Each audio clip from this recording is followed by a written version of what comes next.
Good evening, everyone. Welcome to Beyond the Gatekeepers. I am Bishop Vanessa Brown, and I am happy to be here discussing with you current events through a theological and justice-informed lens, as well as tremendous authors and filmmakers, so many wonderful conversations and discussions that we get to have here. And so I invite you all, first of all, I say good evening, and I invite you all to if you're on Facebook, if you're on Instagram, if you're on YouTube, LinkedIn, and any other social media platform page that we might be on, we want you to share. Make sure that you are sharing with all of your people to let them know about this conversation. You should be sharing with, I want you to share if you have friends that are pastors and bishops, people that have churches, congregations. They need to hear this conversation tonight. I promise you that it's going to bless somebody tonight. And so I am very happy to be here. And before we get into any further conversation, certainly I want to bring in Bishop Flunder, who is with us on tonight. She's the presiding prelate, for those of you that do not know, of the Fellowship of Affirming Ministries. And she is also the senior pastor of City of Refuge United Church of Christ. And so, Bishop Flunder, will you come and please greet our social media platforms tonight? Well, good evening, social media platforms. My beloved, my friends, my colleagues, my siblings, my offspring, those of you who are without question some of the most incredible people in the world, chosen by God for such a time as this. It is a wonderful opportunity that we have tonight to talk about how, in so many ways, God is using this moment to change the trajectory of church and religion, how we worship, where we worship, even to redefine what does it mean to be church? What is God and what it is God's intention? What is God's heart? What is the motive? What is the plan? And wherever God leads, God feeds. So if we can embrace what it is that God is saying in this time, then we know that we are fruitful and will be fruitful in this time. And so to have someone who has spent as much time as our guest in working with people who are looking for locations and ways to have church and be church in community, and who has been inspired now by the Spirit to look again at what church as usual looks like when it becomes church unusual. So we encourage you. Take notes, get ready, get ready, get ready. We are going to be blessed tonight with someone who's had the skill and know what it feels like, what it means, and loves God's people and is here to help. God bless you. I'm glad you're here tonight. Thank you so much, Bishop Flunder, for that. And let's just shout out a few of our people. We've got Chuck Hunt here tonight from Monroe, Louisiana. Bishop, you don't know Chuck, and I don't either, but I can tell you something. Chuck Hunt is faithful. You hear me? He been with us for years on Beyond the Gatekeepers. So we love you, Chuck. We want to give it exactly. We have Sean Jenkins, who's also very faithful to us. Kimmy Floyd is here with us. Latondra Lewis from Memphis, Tennessee. Reginald Nichols from Stockton, California. Vanessa Pugh. I know she should have put Reverend Vanessa Pugh, but Vanessa Pugh is here. We say peace and blessings to you from New York. Bishop Diana Williams is here from Maryland. Lavinia Bean from Cape May, New Jersey. Lakeisha Williams from Macon, Georgia. Karen Coleman from Boston. Bishop Sonia Williams from Atlanta is here with us. Also very faithful to us. Yes. Minister David from New York City. Pastor Janice Steele from California. Welcome, Pastor Janice. Lawrence Tanner Richardson from Farmington Hills, Michigan. Daly James from Nashville, Tennessee. Chester Brooks is here. Chester Brooks said, I love you so much, Bishop Flunder. So I want to make sure I said that. Big Rainy's joint is on YouTube. God bless you. I'm so glad that you're here from West Seattle. And Chester is from Atlanta, Georgia. Ed Minor from Elmhurst, Illinois. Sherry Brown Jackson from New Orleans. Welcome, Sherry. Debbie Brown, Chicago, Maria Harris, Denver, Colorado, Diane Rodriguez from Portland, Oregon, welcome. And Bert Bowman from Dallas, Texas. I love this. This is so good. Darlene Connell from Ozone Park, Shakira Joy Bobbitt from New Jersey, Herbert Jones from Boston, Massachusetts, Reverend Davina Creer Jones, Bishop from United Church of Christ, Northern California, Nevada Conference, Hugh Patrick Hardeman, Tina Keene from Lexington, Kentucky, Dante Harmon from Atlanta, Georgia, and Herbert S. Jones. I said that Dante wants you to know also that he loves you. Thank you, honey. Awesome. Awesome. So we got all of those people here tonight. We asking everybody that's here already to make sure you share with somebody else and let them know. Also, Patricia Gill is watching. God bless you, Minister Patricia, Dr. Patricia Gill. God bless you. Amen. For being here tonight. And want to shout out before we go further and bring our guests on the Proctor Conference. Samuel DeWitt Proctor Conference. They are in full swing, have been since Sunday. I believe tomorrow is their last night. So many of TFAM folks are there as well. And so we want to shout them out for the great work that they are doing. Yes. And they are in Chicago, Illinois on this week. So I want to say that. So tonight, Bishop Flunder, and to our guests, we have an incredible guest, as you already said. We have been knowing him for a very long time. He is Reverend Dr. Patrick Duggan, the Executive Director of the United Church of Christ Church Building and Loan Fund. And he has participated in a collaborative effort in a book called Gone for Good, Negotiating the Coming Wave of Church Property Transition. I'm going to say that title again, Gone for Good, Negotiating the Coming Wave of Church Property Transition. Exclusively, he wrote chapter number 4, The Case for Remaining Missional. And so we're going to talk to you about that. Hello, Dr. Patrick. How are you? How are you, Bishop Brown, Bishop Flunder? Good to see you both. I'm glad to be here tonight. We are excited to have you on this platform tonight. I know this is going to be an incredible conversation. And I did let you know how we were going to proceed. Yes. I think it's important for our audience to know, first of all, what made the collective want to write this book. So Mark Elsden, who's the editor, is a Presbyterian minister and a MBA. He has an MDiv MBA. We met on the first day of a 2-day convening by the Louisville Institute for folks who wanted to be authors of religious books. First day, we sat down randomly, I guess by the Spirit. It wasn't random. And from that day in 2018, might have been middle of 2017 or so, we've been connected.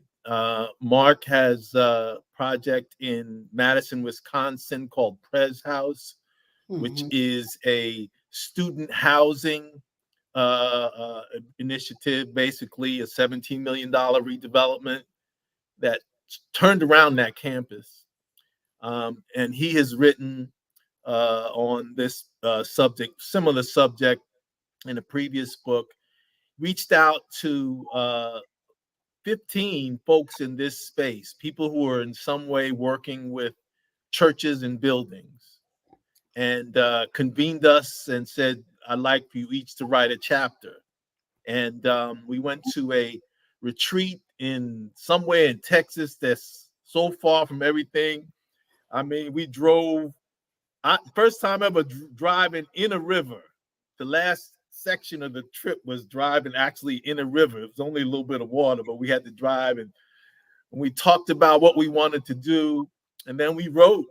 And that Gone for Good is the product of that work. And I'm really proud, not just of my piece, which I'm very proud of, but all of the authors are really amazing people doing great work in this space from all different kind of perspectives. So that's how the book came about.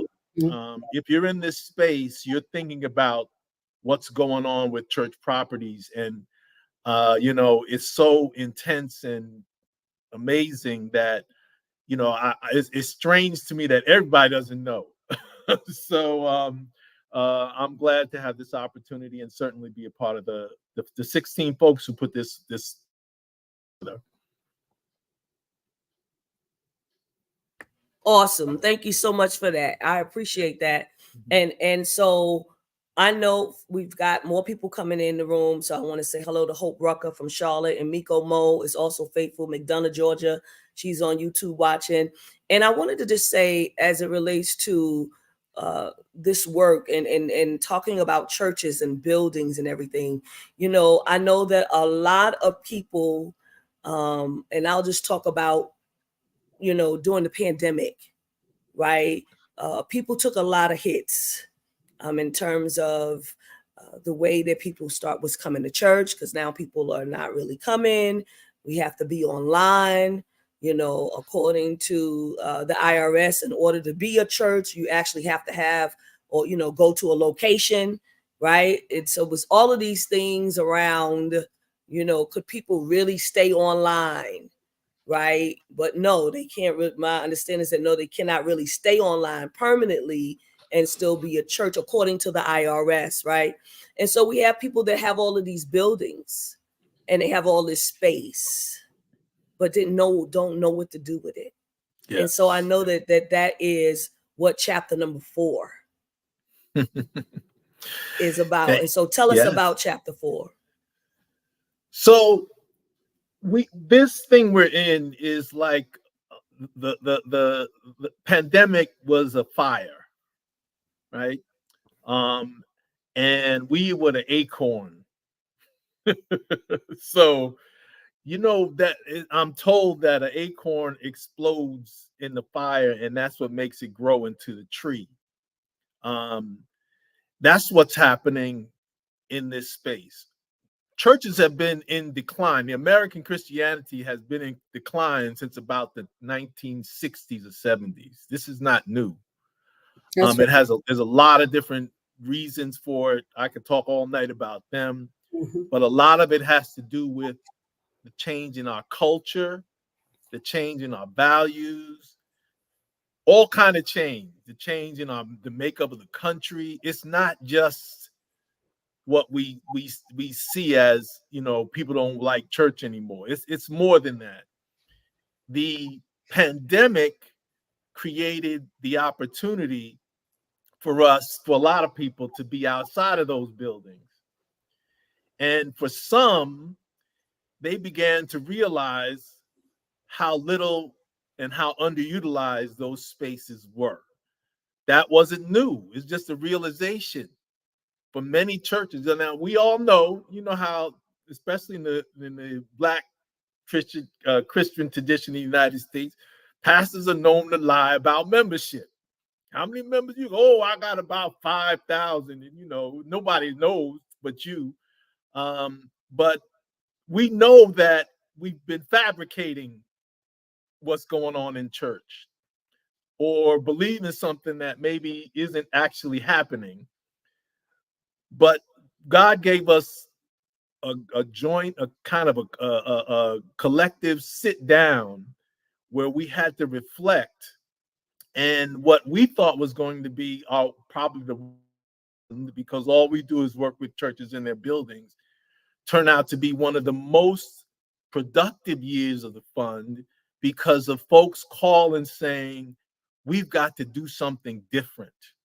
We can't keep doing the same thing in spaces. We have to figure it out. And so what I argue essentially in my chapter, The Case for Missional Remaining Mission, is that God isn't through with us. God is saying, y'all got to change up. You got to do something different. So, and it doesn't mean that we stop being church. It means that we have to rethink what church is in society and how we ought to show up. And most of all, because we associate so much with the place, what we do with that place we call the church is so associated with being church that we don't distinguish between the building and the congregation itself. Is one word. And so what I argue is we need to look at our properties think about what God is speaking to us. What's our why? And think about what God is showing us. What's the vision? What's going on in the community? What's the needs? And all that comes together to inform what should happen next. That's essentially what we're saying. The church should not become, some churches might need to become a bar or a skating, I don't know, or a condo. Maybe they do, but most of them should continue to advance the gospel mission in some way. And that depends on where and who. It's not a cookie cutter. And it's no longer can we approach this as, I've heard folks say, I'm going to become a pastor and I'm going to lead a church. That's not enough. Where are you going to lead this congregation you're talking about? That's right. Location. Who are you going to lead? And where are you leading them to? You have to be specific. God doesn't give you a amorphous calling. God gives a very specific calling. And I think that's what happened in the pandemic. A lot of people just got scared and are still in the kind of a daze. But some have seen that this is the beginning of something new. And that's what we hope to cultivate in our work. Excellent. Bishop Flunder? Well, everything on me is saying amen, in so many ways. One of the things that both of you all know, and most of you all who are listening to us at Gatekeepers here and in some other places in which we've had opportunity to share, I think City of Refuge is a great model. And I say that because it was accidental that we got into what it is that we are doing and are known for. And the accidental piece of it was because my Pentecostal self, that part of it would have been just fine in that model that we are just reflecting on now in our past. But I'm a woman pastor. I'm an African-American woman pastor with a Pentecostal background who is same gender loving and informing people around things like HIV and AIDS at the time that we started. And so most of what was available during those seasons, Bishop Vanessa and Dr. Patrick G. Duggan, what most of what was available during that time period was not available to such as me and us, because we were on the anti-list. The greatest blessing to City of Refuge was to be on that list, because what it enabled us to do, and perhaps those of you who are listening to us, when we tried to mimic who looked to be successful and failed, it was one of the greatest gifts of God to make that failure, because in so many ways it prepared us for a time that we had no idea was going to come. We didn't know. People did not want to come to our churches when they knew people had HIV or felt that they had HIV. They didn't want to come to places where trans people were. They didn't want to come to people who had been incarcerated. They didn't want to come to people who didn't fit in what was considered an upright, and they didn't want to give money to that. Denominations back in the day did not want to put what they consider good money after bad. And that's the truth. But the great blessing of being other, and for those of you that hear what it is that this man of God is sharing with us tonight, embrace the ideas, because being other it's your otherness that is much needed in the time that, and that otherness can also be in so many ways to serve communities in something that seems not to be church. That's the heart. The pieces are that you learn in the valley how to help people, because you pull together when you're in the valley, and that really is the truth.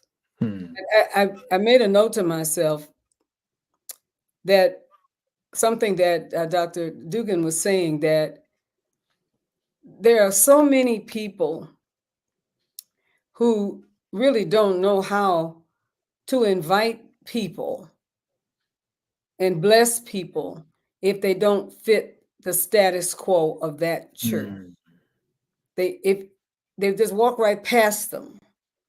But that changes dramatically when we begin to see church. Sometimes I say with windows and not walls. What if we could really see out into community? But even more importantly, if community could see in and see who we really are, and all of with the wine and the bread and the robes and the choir and all that.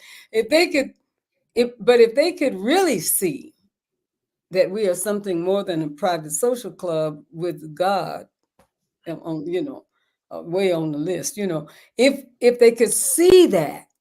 And I think that this time has enabled us to move from walls to windows, looking out, and people outside looking in. I can see that. That is the blessing of this particular time. So I won't go into Bishop Vanessa on the question that you asked, but that is where my heart. I don't think I would have made it, Dr. Duggan. I don't think I would have made it if I hadn't had so many things that were anti-church. When we couldn't get things from church people, God helped us to write grants. Hallelujah. And went on, and continued to serve. Much more to say, but that's so close to my heart. Thank you. Yes. I've got two questions for you, Dr. Patrick, from the audience. Okay. So I want to make sure that we can include them in this conversation. So one of the questions is, or maybe this is a statement, but I'm going to read this. It says, I wonder how much of the decline is also impacted by the fact that we came out of COVID into a time of huge inflation and cost of living. Many families might have quit coming because they had started using the money they gave to support the church, to feed their families, especially in predominantly white congregations where spiritual connection is emphasized less. Yeah, I say in the immediate circumstances, yes, obviously the economy has impacted families. I don't know that I wouldn't make that direct link to church decline or the reason people aren't so quote unquote coming back, as some say, to church. I think it's a number of things. But you touch on something that's very important. Chapter 3 of the book, you should read that before you read 4, talks about the halo effect. Because we have this understanding that the church is broke, church is poor, and the halo effect is something that has been studied now for about 30 years. It was a phrase that was created by the Partners for Sacred Places. It's an organization really specializes in helping historic or churches that are considered not landmarks, but those kind of churches, really old churches, helping them to be restored. And they did a study, and it's been studied so many different ways that it's indisputable that churches have an economic impact on their communities, right? So you'll see stuff like, in 1998, they looked at churches in Fort Worth, Chicago, and Philadelphia, and figured out that each congregation in those cities, that handful they studied, brings about $1.7 million to its community every year in terms of the services and activities use of the church. Then they expanded it to 90 congregations in different places and found out that 90 congregations averaged about $3 1.7 million visits per year, right? In these 90 congregations, only 9% of those visits were for worship. So, in other words, that's about, if you just say, let's say 40 weeks a year, people coming to church, that would mean you would have 90 people going to church every week. All right. But then you have all of these hundreds of thousands doing other things that are not. Then they went to Canada and found out that the average congregation contributes about $4 million a year. Then in 2016, they did the Journal for Research on Religion, figured out that the economic value of churches, if you just count the revenue that they bring in a year, it's $378 billion annually in revenue that churches bring in. That's more than Apple and Microsoft combined. And then they had one in 2021 to look at rural churches. Everybody say rural churches are dead. There's nothing going on. It's true. Well, the average rural church generates about $735,000 a year to the economy. Okay, so what are we saying? All of these things was being studied during decline, because decline's been happening for 30, 40 years. But during decline, church is generating all of this economic value. It's not only the things that they buy, but it's, if you go to Bishop and say, Bishop, I need somebody to drive me or to do this. And Bishop says, well, go ask brother so-and-so. He can do that twice a week. Just give him a couple dollars. You add all of these kind of things up, all of the things that's going on, the church is generating tremendous value just the way it is. Just the way it is. So this is before about what our churches can do. This is just the way we've fallen into this way of doing church. It has huge value. We're not even talking about the spiritual transformation that happens when you hear a good message by Bishop Brown or Bishop Flunder. You know, we're talking about the economic value. So I don't think that even a pandemic shifted that much the economic impact of church in society. The issue is not people facing inflation or the economy going back. Church go up and down through all, Church Building Loan Fund has been through 2 pandemics, all right? One in, what was it, 100 years ago, and the one a couple of years ago. Mm-hmm. It's not the immediate, what people are dealing with in the economy that's the issue. It really is about those of us who are in the position of leadership in churches understanding that these assets that we have are not extra or sort of ancillary to ministry. They are the place of ministry. God didn't make a mistake and put us in the richest country in the world and said, forget about money. God put us here to minister using the money, the assets, the building. And I think that's what we have to see. Because the real reason people don't go to church is because church ain't changed in 500 years. Mm-hmm. Culturally, and I'm speaking generally, there are churches who get it, and there are some churches who do well doing things the old way. But for the most part, the culture of church has not adapted to the changes that have happened over decades and decades and decades. So you don't have anything to offer the new generations. They go, whoa, what are you talking about? It doesn't even relate. And I think that we have to face that and own that, and then figure out, well, then God, what should we be doing? And I think that takes some work too. So long answer to a short question. Yeah, but that was good. Yeah, that was really good. And I'm going to give Bishop Flunder also an opportunity to answer this particular one. Dr. Patrick, during the pandemic, this is a question. People learned that they could survive. I don't know if they could not. That's what okay. I'm going to read it as it is. But during the pandemic, people learned that they could survive with brick and mortar spaces, church, shopping, school. Do you believe that people prefer to continue in that model post-COVID?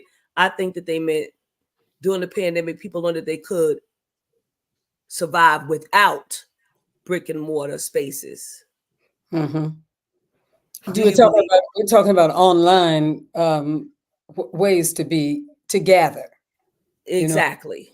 You know? Yeah. And yes, we had to, first of all, we had to do what we had to do. And I think that technology definitely opened up the understanding of a whole lot of folks in terms of what is possible, right? I think that the thing that pulls us down when change happens, because we should be able to shift and change. We should be able to readjust and move into a situation like this, right? Because it's not the last one. The way we've treated the planet, absolutely, she intends to flip around a whole lot. She's going to revolt again. Absolutely. She's good and pissed. And so there's all sorts of things that we're going to have to work with. But I think that a lot of this malaise that comes with this sort of feeling that we're not going to be what it is that we really want to be because of COVID and because of that is because we have a poor definition of success. We have looked at some of the people that we think have really succeeded. And what we think of is, folks in the pews, the number of people that are there, how big a building did you get, or do you shake hands with the mayor on Saturday at the luncheon? What makes you a heavyweight in terms of what church is? And we have, I can think of countless folks that came along with me and folks that came along since, we've been involved and engaged in church, who are so horribly disappointed, not just about COVID, but about the big dream that they had, that they were going to be the wang dang doodle, it was going to be them. And they started out saying they're not going to be like him, they're not going to be like her, but they're going to be like us. We're going to do this. And then you get all the way into it, only to find out that that's not the thing to be looking for. I mean, many doesn't mean good. That's right. And I've said it before many times, Dr. Duggan, Pastor. I tell you, I have said to people that Hitler had a huge army. Yeah. Hello. Right now, North Korea has a huge army marching in the wrong direction for the wrong reasons. But we relegated, Bishop Flunder, the whole notion of church to numbers. Absolutely. That's why we lie. Right? So when we get in a space, like you said from the very beginning, how many people you got, Doc? How many people you got, Doc? How many people you got, Doc? And then people are, not really telling the truth. But it's the pressure that we put on each other about, and even that spirit of competition that comes in, and people are not really surviving. They're really not surviving. Like, people are closing their doors. Yes. That's not the ministry of Jesus. And I've said it many, many times. Jesus was cool. Like, I mean, it's just, and I don't mean to diminish, but the whole idea of meeting people in homes and houses, meeting people on a hillside, meeting people in places where people are. And the charismatic, the charisma of the belief system of the realm of God on earth that went in through the teaching of Paul, and we're going to have a communion service, and the text to the Corinthian church. And then the well-to-do people got there early and ate up all the food. Right. Y'all know what they did. They ate up all the food. They trying to have a service and have a communion like Jesus did, but the rich people, they didn't have to come late. They came early, ate up all the food. The banquet. Yes. Yes. The banquet. And there's something powerful at the end of that passage that basically says that if we love one another, we care for one another, wait. It's in the very last verse. We must learn to wait for one another. Yes. The wait part is the part that creates, in my thinking, the community, however large, however small, in whatever ways it's called to serve the community, in whatever ways it is called to be a blessing, in whatever ways it is called to connect, whether it's about people in the building or people from the building in the community. What's so important is learning to wait. COVID is trying to teach us that. Let me put it that way. It tried to teach us that. Wait. It really did. Come on now. Yes. You got to wait. It's not going to ever be exactly like it was. But there's a word from God. If we will wait and hear and then move, perhaps differently than we have before, but inclusive and radical in our inclusivity. Yeah. That's powerful. Thank you for that, Bishop and Dr. Patrick. So someone is asking, I wonder what the church could learn from our immigrant siblings and their ability to move, adapt, and learn survival skills in the midst of chaos. Also, it is similar to what happened to the Hebrew children in the desert when they had a tabernacle as opposed to a temple next to the king's palace. You know, it's interesting. We new immigrant churches, a few of them. At one point, we had almost 40% of by amount, the loans to churches were to congregations. United Church of Christ has both United Church of Christ and outside of United Church of Christ, and in Arkansas, there are only 3 UCC churches. 2 of them are Marshallese, and there's one more Marshallese church that formed. I've learned so much interacting with these congregations, and they're not the same, but one of the let's just say between the Samoans and the Marshallese, different Pacific Islands, and different cultures. But what's they share is this idea of the church as the village. So you don't have to beg people to give. You know, it's time when there's a need in the Samoan congregation, the whole family, and then nobody's rich. There's a few, but people are working people. The whole family knows they got to come up with money, and they do what they have to do. If it's whatever the number is, we got to raise 20,000, 5,000, 100,000. We're going to do that, and here's how we're going to do it.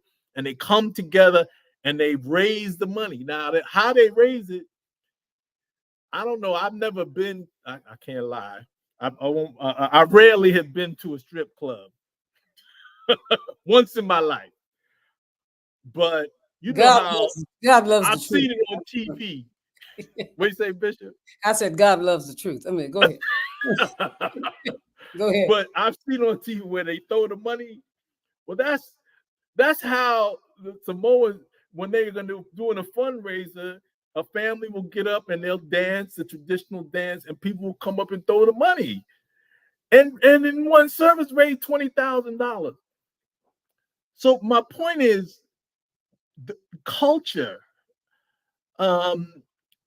We can learn something from that idea of the village. You know, what's the challenge for us? I think the biggest issue in the church with why it's empty, it's more culture than anything else.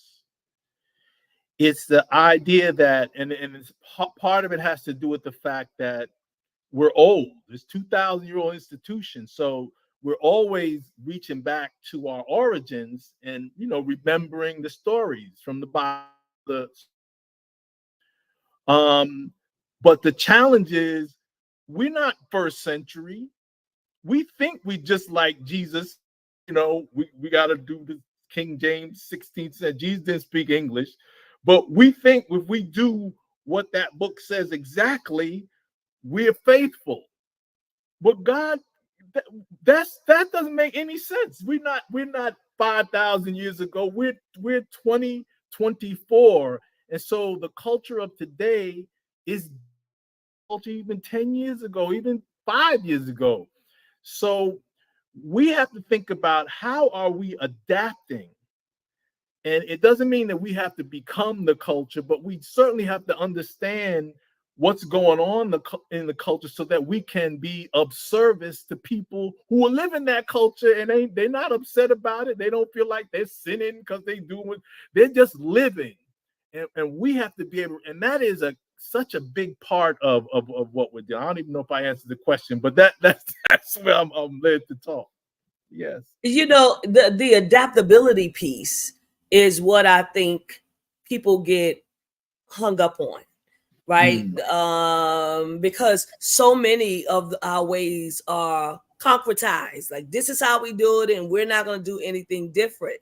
But when this pandemic hit, it gave us no choice but to do things different. It gave us no choice but to get online. Like, I was already online before the pandemic came. So it was an easy adjustment for us to make when they said whether we were going to have any more, when we said we were going to have any more services.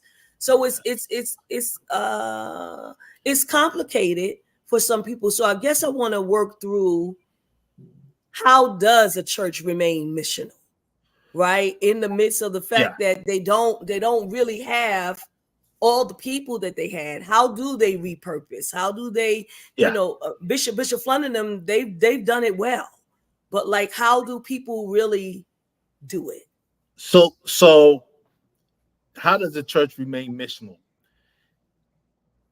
The first thing is, you know that you are a church. You starting somewhere, right? Right. You have some resources, some sense of God, some sense of purpose, but it's to open up to the fact that not perhaps, God has placed you where you are for a reason.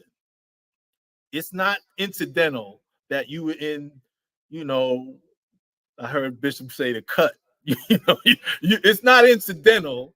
Or if you're in the best neighborhood, God placed you there for a reason. And so we have to, we tell people you have to renew your mission. And most people say, well, what are you talking about? I'm a pastor.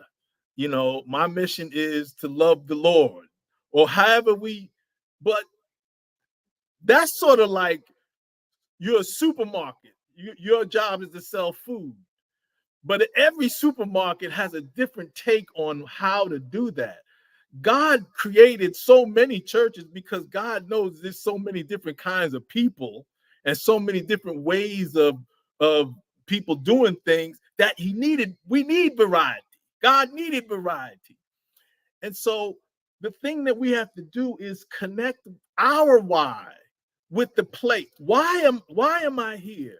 And how do you know that? You can't do that sitting inside the building looking at the same people every week. You got to be you got to know your community. What's going on? What are the needs? What are the pain points? What are the aspirations? Who is in your community? What is it that they do? So you understand where God has placed you. You have to know who the people are that you're supposed to be serving. Your mission is somewhere in that mix. Now, how do you discern where do you start though, right? You start from your base, the gospel, right? Matthew 25 gives you an array of needs. It's not the exhaustive list. Jesus said, when I was hungry, you fed me. When I was thirsty, you gave me drink. When I was sick and I was in prison, you visited me. When I was a stranger, all of those, right? It's not the exhaustive list. It's an array. It basically says needs, poverty. When you take care of that, you bless the Lord. Okay, so the most successful projects we've had, one of them was started around feeding folks. James Etta Ferguson in Kentucky, she was feeding 1,000 people a week, and everything she did went from there. And there was a alcoholics recovery center not far from them. People would move out and come to the church, so she started doing AA. She just did. There was so much need, they had to have 50 programs to meet the need. But the church that vacated that spot, or that died in the church that she came in, they had decided to do what a lot of us do now. We're going to commute to church, we're going to worship, and then we're going to go home. And that's the last time we think about the community. So your why has to come from that space. Now you have a mission. Our mission is to take care of the people in this neighborhood, whatever that need is. That's our mission. But you also need a vision. Where are you going? Where is God? Where does God want you to be? And so what we do, we help churches, about 1,000 church leaders a year, figure that out. What's our mission and what's our vision? Somebody says, that's really simplistic. Yeah. But we say you have to do that before you start talking about building. Because what are you building for? Unless you're building it around the thing God wants you to do. That's why I love going to City of Refuge, because Bishop Flunder had a vision for, you call it a wagon wheel? I mean, what the church should be to meet the needs of the community. And that's what we're talking about. And once you figure that out, then you can just run with that. God is going to continue to, if you're in the space where God wants you to be, I'm talking to preachers. Y'all know blessings just come. Stuff just happens. You don't even expect it because you are in that space. And that's what we want churches to discover before they start talking about moving millions of dollars around to build something. Because you otherwise you're wasting your time and your money and if you don't do it the right way. So that's what we're talking about when we talk about mission and vision and staying missional. But one more thing. Mm-hmm. You might, and I'll go back to Louisville. James Etta, Pastor Jay wanted to renovate her church that needed about $10 million to make it usable. And we worked with her for a little while and said, you know what you really need to do is redevelop this corner and put some businesses and a restaurant, a bank, and a daycare, and a clinic, and all that, because you need jobs. These people need jobs, and they need all of these, the things that communities take for granted. It took her a minute to grasp that because it wasn't church. But in fact, it is church, because you're in the poorest community in the city. They need employment. They need a place to go to the ATM. They need to be able to sit down and eat a sandwich. They need to go to the doctor. There's things that people need that a church is designed to fit, and it may not be church as we understand it. It's not worship on Sunday only. It's some other things that we have to sort of do so that the needs can be met. That's and right. Then the levels of need. You can't tell somebody about Jesus if they starving. They want something to eat. You got to feed them, and then now tell me about the gospel. So that's sort of an important piece to note as well. So Bishop Flunder, Dr. Duggan brought up a very good point, and I want you to talk about the wagon wheel. You always talk about it, and all the spokes, mm-hmm. Right? And that's a great model. I believe that what it is that we need to be the kingdom of God on earth is for everyone's skills, everyone's experiences. And I'll say this as an aside, the things that we learned in order to serve people were usually the big mistakes we made. Mm-hmm. We learn more from our mistakes than we do from our successes. And a lot of us carry that. We're carrying it around, and we can be a great blessing to people. If we don't think of churches as where we just all come to church and somebody else is doing the whole performance in front of us, and we're enjoying the performance and we're clapping our hands and we pay some money and we thank them, we go and eat, and then that's what we do. If we can see that the God that sustained us and helped us has embodied us with all sorts of skills, especially the things that we learned when we were in the trouble that we were in and the struggle that we were in, and that people need to be able to be blessed by that. What did we do? We pushed really, really hard to encourage leaders to go to school, to get training, to do what you need to get to really be able to serve people, because they need funds, they need housing, they need food, they need transportation, they need education, they need all of that. They need all of that, Bishop Flunder. I just saw somebody the other day, and I'm gonna let you finish. Yeah. Like, if you go, he was talking to me, and I said, you know, you got to create a social service ministry within your church. Yes, you have to. You need a social service ministry. Gather all your social workers, your MSWs, your social workers, your chaplains. All of those people kind of can work in conjunction together.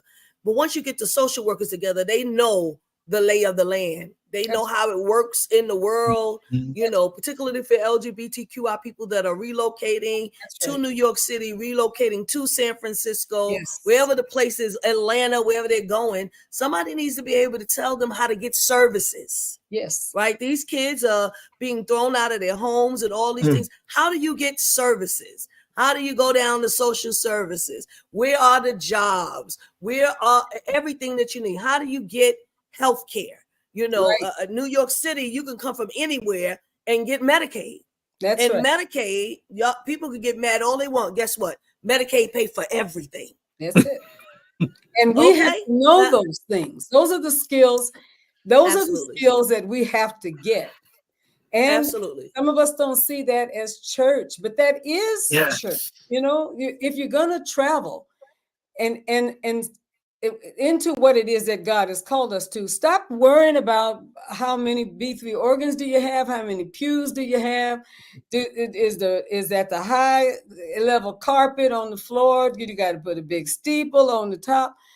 Make sure that what we are doing is focusing on the needs of the people. Jesus got them all together. He fed them. He got them all together on a hillside and told the disciples, I need you to work with me to feed the people. We don't have enough. Every time you reach out to feed, there will be more than enough. Every time. Nobody started with 2 fish, 5 loaves of bread, got through, everybody ate, because the disposition of the church outdoors on the hillside was to serve the people, not just to indoctrinate the people, but to serve the people. So I would venture to say it's important when we're moving toward this to be like the people that came out of Egypt, because there was a lot of pissed people because they were doing pretty good in Egypt. Not everybody was poor, broke, and hungry.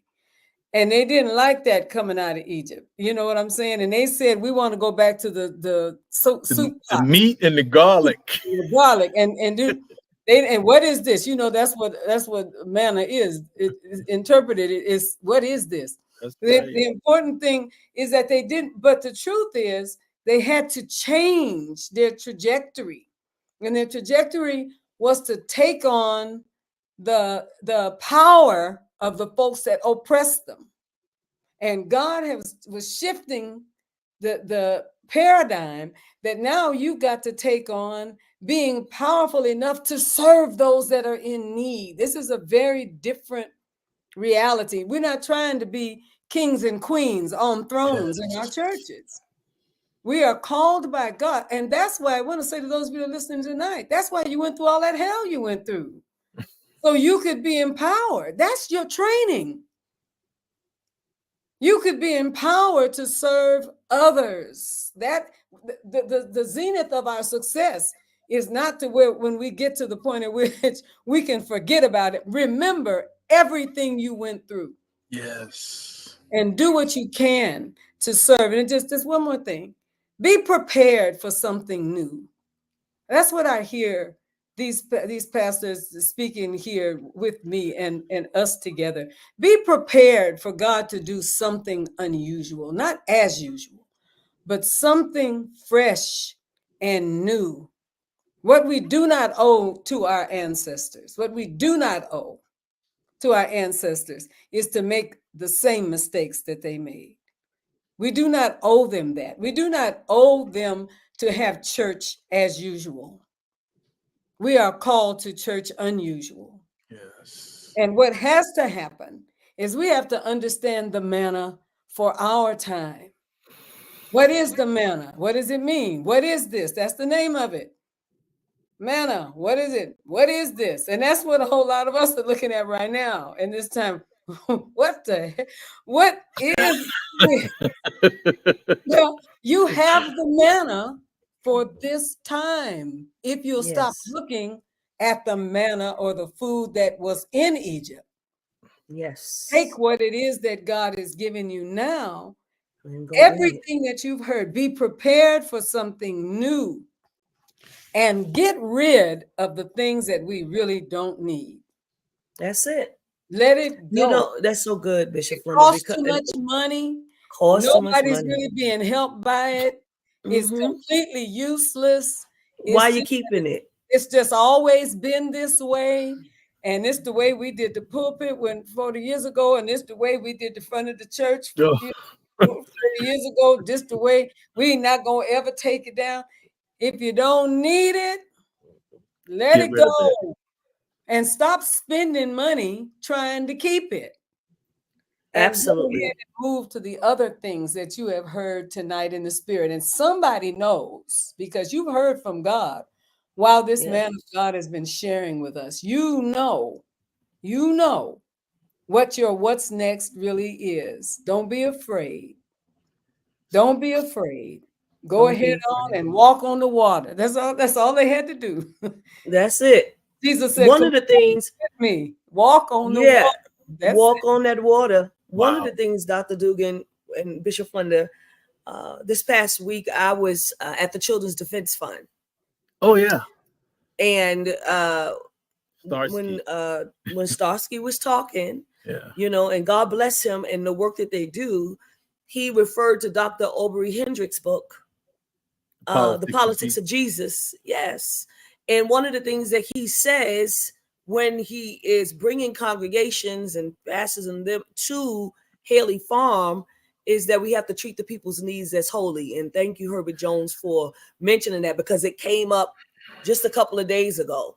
And I think when we learn to do that, then we will know exactly what we need to do. But I think that we've got to get out of our own way as it relates to it, because, you know, everybody want to be, you know, whoever these people are, TD Jakes, and want to be, you know, Juanita Bynum and all of these different things. But that's what their call is. It doesn't make that your call. And you have to know what it is that God is calling you to, and who God is calling you to, and where God is calling you to. And get another definition for great. Yes, ma'am. You know, I was just thinking just one more thing. Jesus did all his teaching in little houses, in little courtyards. He didn't have a cathedral. Get another definition for great. All right, I'm gonna stop. No, I just wanted to say, you know, we didn't talk much about building, and I'm glad, because this is what we do to prepare for the building. You know, we you know, let's say, come out of wherever you came out of, you say, I'm gonna get me a church and I'm gonna have me some people. No, it's what is the calling? What's the place? Which people? These are the questions that we gotta deal with before we start thinking about moving around millions of dollars in assets, because that's what we're talking about. And I think it's so important that folks hear that. that yeah, we can. Yeah, if you need help with a building, we can help you. That's true. But the most important work that we do with the fund is the training of those 1,000 people a year, where we're helping people think differently about church, so that the thing that God has placed something before us that we can't discern. And it's this new thing, this new model of church. And that's what God is not going to say, okay, here it is. God is going to put it somewhere before us to seek and to press. And that's what we're talking about. Figure out what is that specific call that I've been called to. And don't be ashamed of it. It's only for you.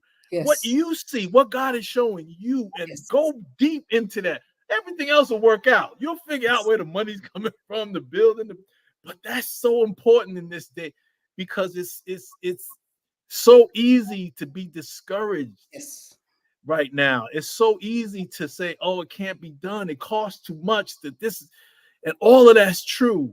But if you know where God is pulling you to, yes, all of a sudden things don't get, I don't know if it gets easier, but it feels like it's easier. It feels like you're moving in the right direction. And I think that's so important.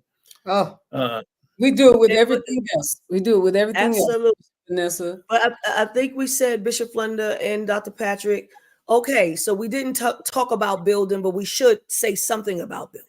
And I think I think it's important, because again, we're giving you the preliminary stuff before you get to the space. But now you got people that have space. Yes. They have all of these congregations, got all this space, and nobody's in it. They only come on Sundays. They don't come. They come for Sundays for maybe 2 hours tops. An hour for service and an hour to fellowship, and then everybody goes home. And then Monday, Tuesday, Wednesday, Thursday, Friday, the church is empty. Nothing is going on. Yes. No other kind of community service, no other kind of programming is happening. What do you say to a church that is in that space? In that space, that design I just gave you. So if you come, we're going to put you in training. We're going to help you figure out your why. We're going to help you with a strategic plan. If you know, listen, we also fix boilers and all that kind of. You in a desperate kind of way, you need some money. Yeah, you can call us. We can help you figure that out. But if you're looking at, how do I reshape this ministry, and then what is the space I need to activate this vision that God has given me? That's how you have to think about it. Mm-hmm. And we'll help you with that. If that's just repurposing a building, we can help you with that. We'll help you think about it, help you assess what it costs, help you to raise some money. You probably will, if it's big enough, you have to borrow some money, but we'll help you figure that out. If you're doing like a lot of churches in California thinking about the affordable housing challenge and they want to build housing, you don't just go out there and say, go to Home Depot and get some wood and say, can you got to get help. If you're a preacher, you probably don't know much about building. So call us, call somebody. We have an exception to that. We have an exception to that. So I don't even know why you said it like that. We have an exception right here with us, which is Bishop Flunder. Well, that's the thing. She can tell you everything about a building, architecture. I mean, pipes. She be going down there where they need to go do this. They need to move. I stand corrected. I said, "Oh Lord." There are some gems. There are some gems out there who got it all. Most of us don't have that. Most of us are like me. We need help. I might be offended. So, but she know everything about a building. She know a lot. I tell you what. She know how to negotiate. I tell you that. She know how to get tenants. Don't tell all. Say that again. No, but somebody just said that. Bishop Flunder said, become a community partner. Nonprofits need spaces to work out of. Yes, but you want to figure all that out. Yeah. Let me say something about Patrick Duggan, okay? Because He believed in us when we were in San Francisco, in a very difficult place, because we didn't have we weren't in a good money place in terms of where we were located and in terms of where our vision was. But he believed in us. And we found some funding, significant funding, to put an annex on the back of our church and to grow it. But still, San Francisco was not providing for us what it was that was really necessary, because they started fencing us in with parking. Yes. And our people didn't have anywhere to put their cars.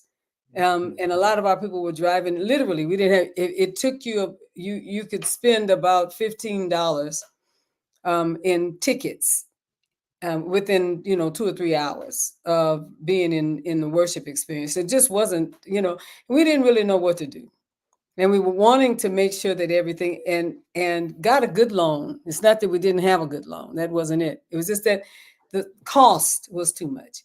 And there was a point at which we heard from God something that was incredible. And we looked at a building that was twice the square footage and some change as the building that we had originally. And somebody said, well, if you have some problems with this, what you going to do? And Spirit said, essentially, the larger it is in this case, if you are willing to use it, essentially, you can make it pay for itself. There's a whole lot I could say. I'm not going to go into all of it. The important thing is that it costs substantially less than the first building, which gave us some seed money. We took the seed money, we did some renovations, but we had everybody in there. We had the all sorts of unions and all sorts of meetings and all kinds of people. And as people said, well, where do y'all have church? Well, we don't know yet. We have it right over here. And then next week, we're going to have it over here. And eventually we built out a place for sanctuary, but the majority of the building is not the sanctuary. The building began to pay for itself. There's something right there. It's this whole idea of having a building that is we think is sanctified, such as people cannot touch anything. They cannot park anywhere. You can't park there. You cannot this, you cannot that. It's like keeping the building sacrosanct and not using the building as something to be a blessing to community. It's there to serve. That's what the building exists for, is to serve. Well, then all kinds of folks are in there. We still have a union. We got a union. We that just ain't gonna leave. The building was built by the AFL-CIO, a building trades union. But we got one union that said that they're never leaving. And they have 2 spaces. And it's important for me to say, we got a clinic. We have all sorts of, we have a full gym, fully tricked out with all the stuff that you need to take care of your body. And I said, well, where's the holiness in it? But the important thing is, how can we make this help the community? Hundreds of people eat because of the incredible ministries that are the food service ministries at City of Refuge. I have to say that in many ways, the same Patrick Duggan that you all talking to today is the Patrick Duggan that talked to me and us when we were trying to know what to do with this sweet piece of property in San Francisco. Bottom line, it wasn't serving the people in the ways in which the building that we have now serves the people. Can I just say, buildings have to fit the call. Don't try to make your call fit. There you go. The building has to fit the call, and don't try to create something that the people can't touch. This is not your living room. Do you understand? This is not this. It's the people's house. It's the people's building. Yes, we keep it up. Yes, we don't want people destroying it. And right now, because the homeless population that's around all of us, we're forever having to fix something. Forever having, just forever.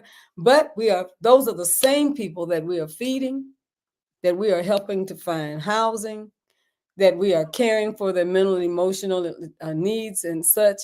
Same people, not just our congregation, but some of them have joined our congregation.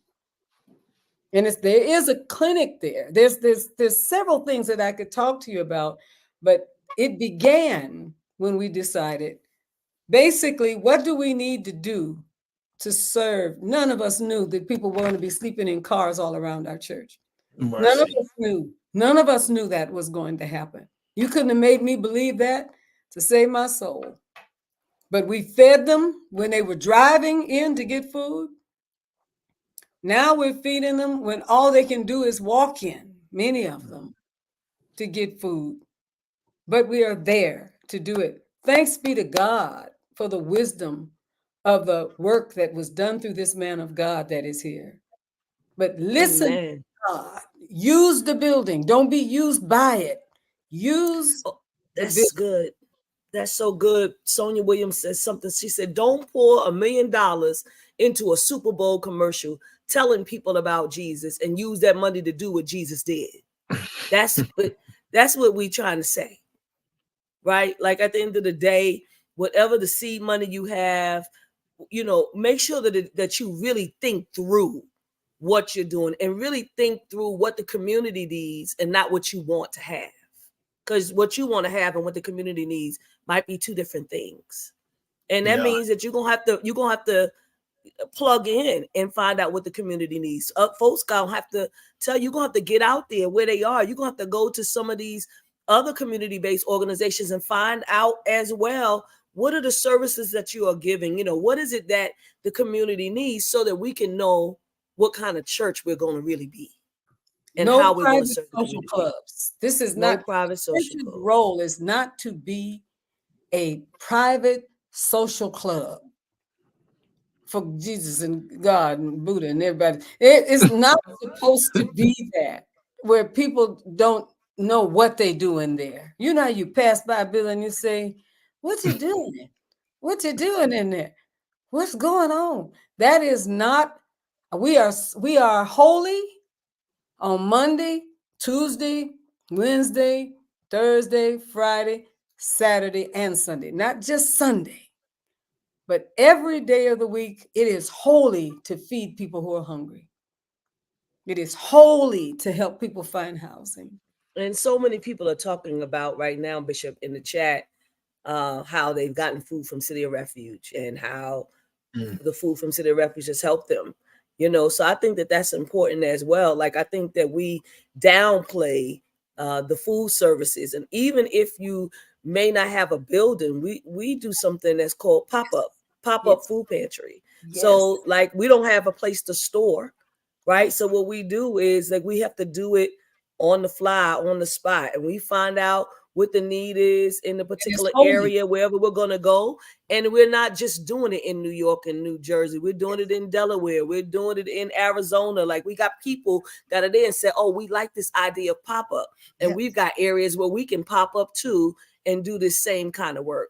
So like, I don't have a building, but you got to reimagine what a food pantry would look like, what a food service would look like, right? So and the you people have to really think about it and pray about it. They're hungry.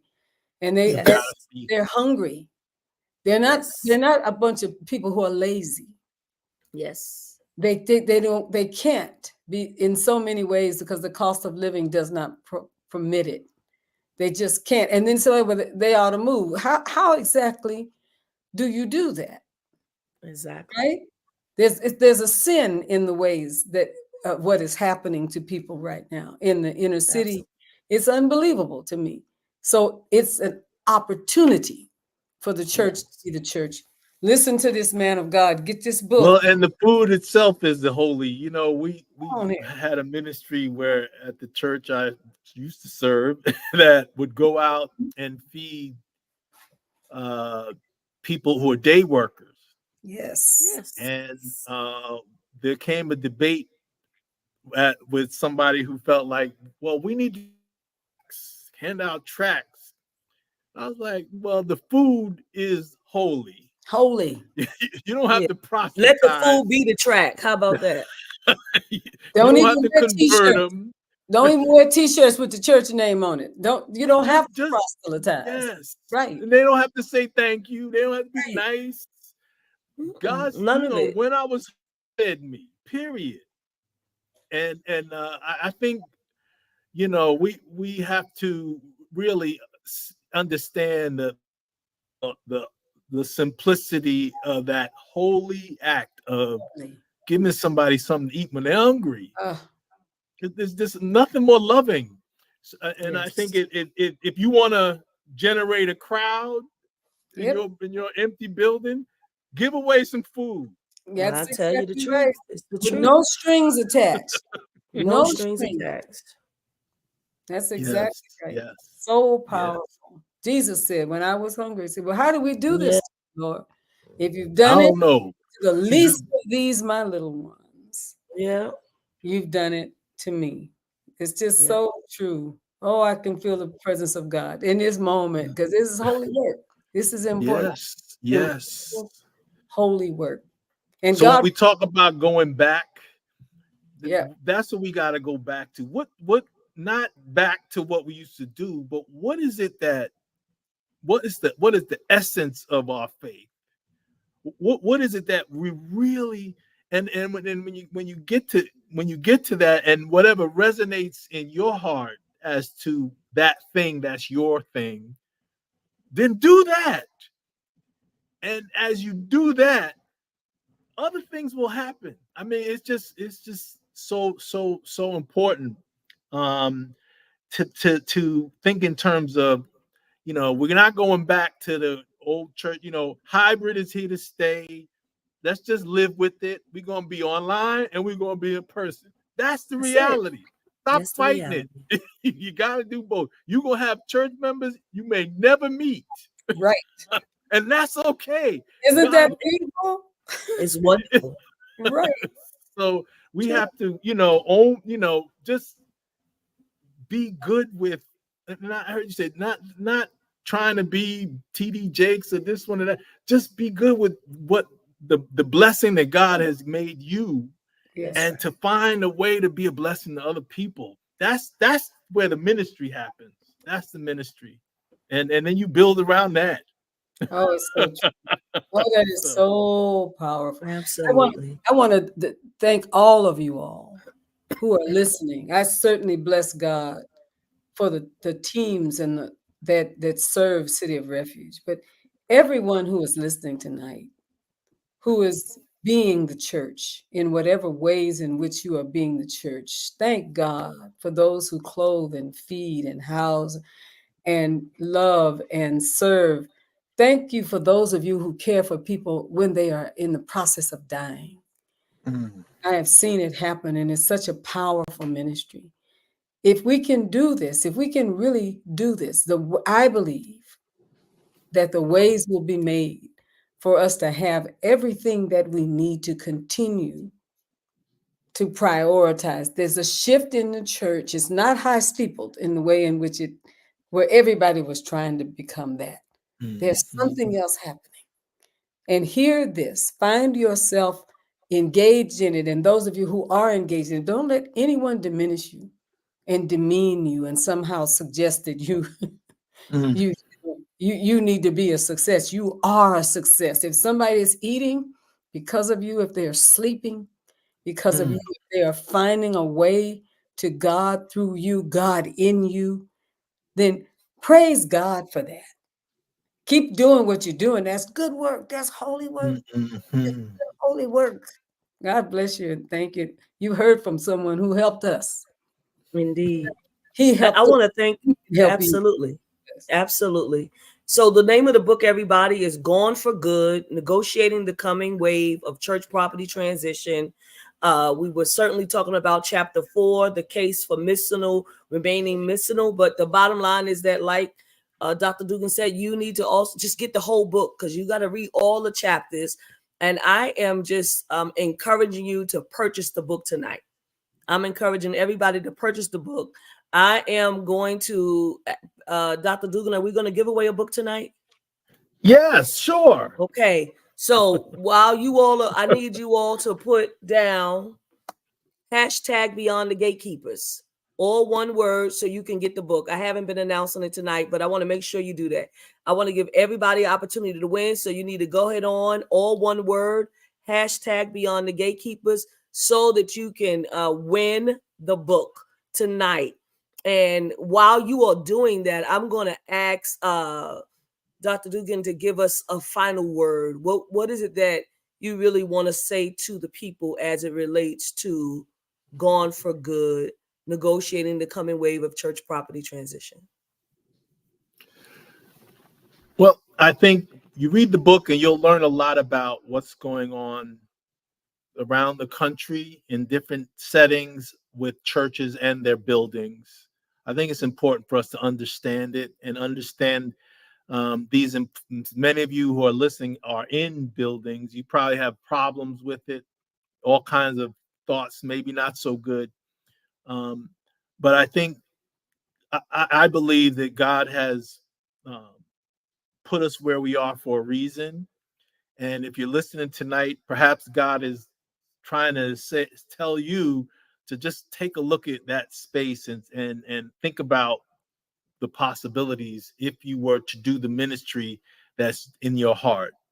And if that resonates with you, and if you need help, please reach out. You can get to me, Church Building and Loan Fund, cblfund.org. If you know how to reach Bishop Brown or Bishop Flunder, they know how to find me. We're at the national setting of the United Church of Christ, and we serve all churches. So you don't have to be a United Church of Christ congregation to get help from the Church Building and Loan Fund. And we'd be glad to help you. We have a wonderful opportunity for a special training program that we're rolling out this year.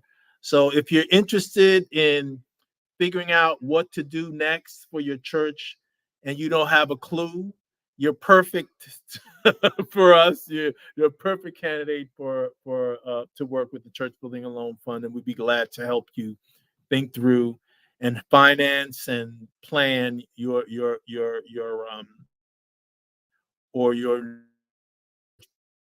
thing to do with church property. We have expertise in that area, so we'd be glad to help you. And I appreciate the opportunity to share, and always a blessing. Anytime I could be in the same space, even if it's virtual, with Bishop Flunder and Bishop Brown, it's a good day. So thank you so much. Awesome. Very well. So Bishop Flunder, I want to give you some words as well to have to say, and making sure that everybody is hashtag Beyond the Gatekeepers if you want to win that book. Just I love moments like this because the church is in transition. And I have, I remember, Bishop Vanessa, when we had reel-to-reel tapes. I remember that. I remember I remember 8-track. I remember my first laptop would weigh about 20 pounds. These are things that I remember. But I have seen things change, that there's more power in my cell phone than it used to be in a room full of computers, because things change. We seem to be okay with things changing in the world, but it's hard for the church. Sure. It is hard for us. But I believe God is speaking. I want you to get the book, beloved. I think that we need to do church unusual. I think we need to think of communion sometimes as a sip of coffee and a cookie sitting with somebody in Starbucks. It looks like that, but it's real and it's authentic. I think that is what the Spirit of God is looking for in this time. Open your heart, open your mind, open the possibilities, and allow God to use you in such a time as this. God bless you. Thank you so much, Bishop Flunder and Dr. Duggan. We appreciate you so very, very much. I want to go and let me just tell you that the link to purchase the book is in the chat. That's what you need to know. The link to purchase the book is in the chat. So go to all the chats and you'll see it. So you want to make sure that, everybody's not going to win a book tonight, right? Only one. So we want you to purchase it. This is something that, lay leaders, deacons, trustees, whatever your position is, pastors, all of you can get together and actually sit down and do a group and start reading these books so you can know and discern what your forward movement is going to be for your particular ministry. All right. I want to make sure that we can go right to our book giveaway. So you are putting hashtag Beyond the Gatekeepers. If you've not done it, we're going to give you 2 minutes to do it. And then Pastor Sue is going to spin this wheel and we're going to see who's going to get a chance to win the book. And we also want to invite you all to an announcement that Bishop Flunder is going to make as well.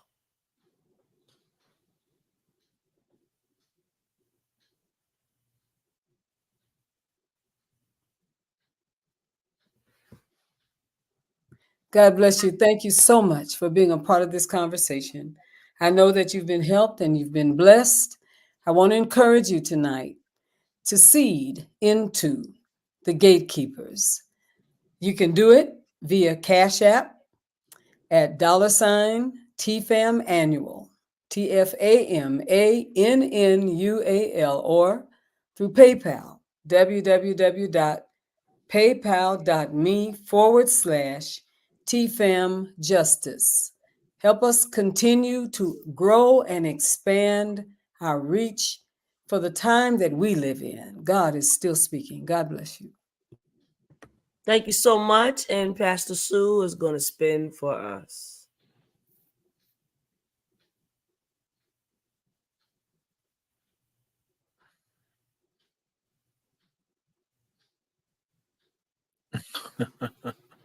The winner tonight is Dr. Patricia Gill. Dr. Gill, do me a favor and go into the Beyond the Gatekeepers page in our direct message. Make sure you put your full name and address, and we will get that information to Dr. Duggan, and he will make sure that you get the book. Thank you so much for joining us tonight. We had an incredible time. We pray that you have been blessed, and we look forward to seeing you next week. God bless you.